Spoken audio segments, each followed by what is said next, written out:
Muhammad Foundation.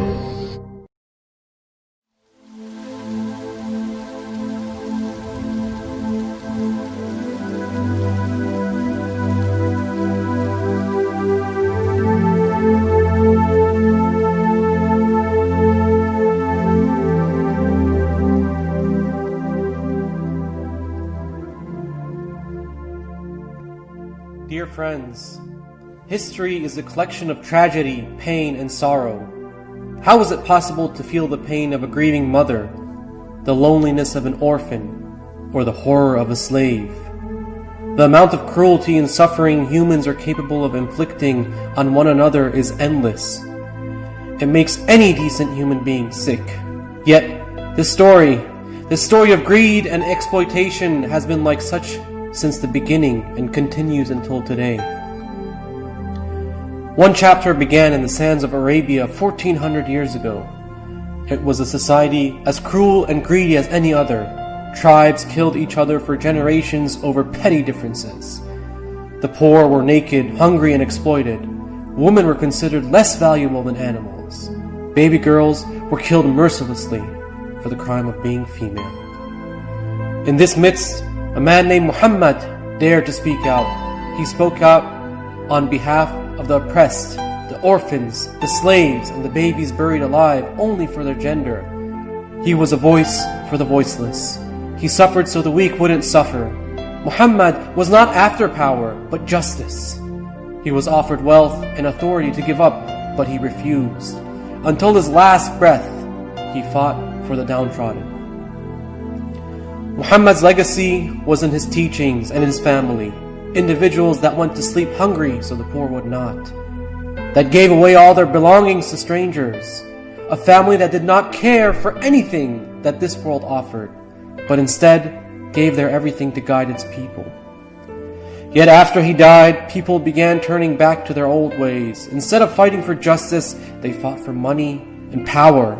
Even worse, in the name of Muhammad, in the name of his teachings, they oppressed the same people that he strived to defend. They shed innocent blood. They separated families. They destroyed lives. Having corrupted his teachings, these people turned on his family. They silenced them. They tortured them and began to kill them one by one. No cruelty was too big for them. Nothing could satisfy their greed. In the year 680, almost half a century after the death of Muhammad, the final tragedy occurred.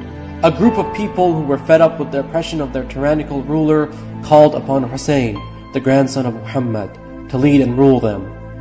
The tyrannical Khalifa ordered Hussein to pledge allegiance to him. Hussein refused to submit, declaring that pledging allegiance to such a tyrant would result in the destruction of all virtuous.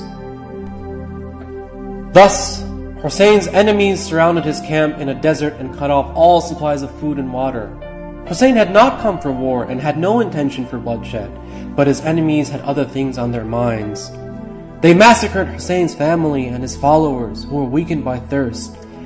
They showed mercy to no one, not even to Hussein's 6-month-old infant, whose throat was slit with an arrow and then beheaded. After all his followers were killed, they set upon Hussein himself and attacked him with all they had, swords, arrows, spears, and stones, and he fell, exhausted, thirsty, and drowning in his own blood. They then ended his life by separating his head from his body. Not content, they then trampled and mutilated his body under the hooves of horses. His severed head was put on a spear and paraded in every village and city the army marched through. Thus came to an end an atrocity that forever stained the pages of history. Painfully, among those that caused this catastrophe were some of the same people who had previously asked him for assistance. Hussein was killed because he refused to bow down to tyranny. He stood for the truth, for goodness, and for freedom.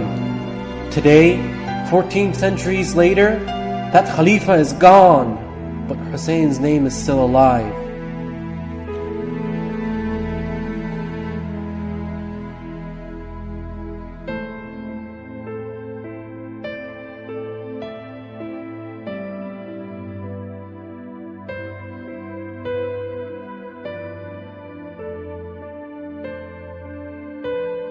We mourn today for the tragedy of Hussein. His enemies not only killed him, but killed his grandfather's legacy.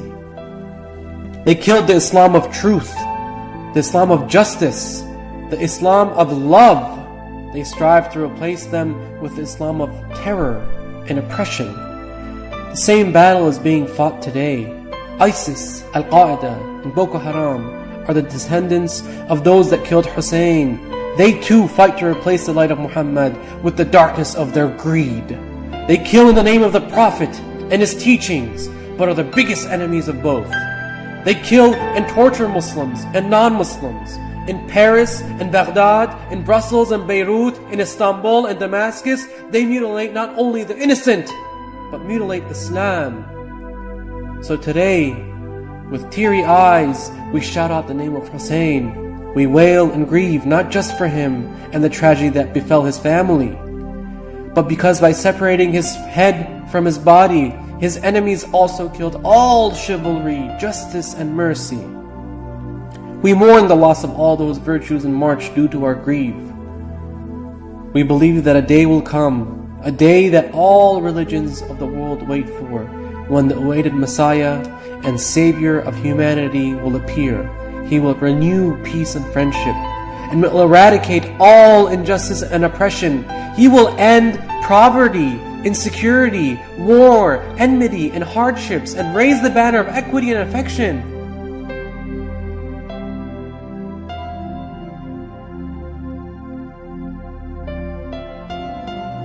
Brothers and sisters, no matter what religion you belong to and what beliefs you have, we ask that you take a moment to pray from the depths of your heart that God sends His Savior so that the world can unite under His standard and benefit from permanent peace, security, and friendship.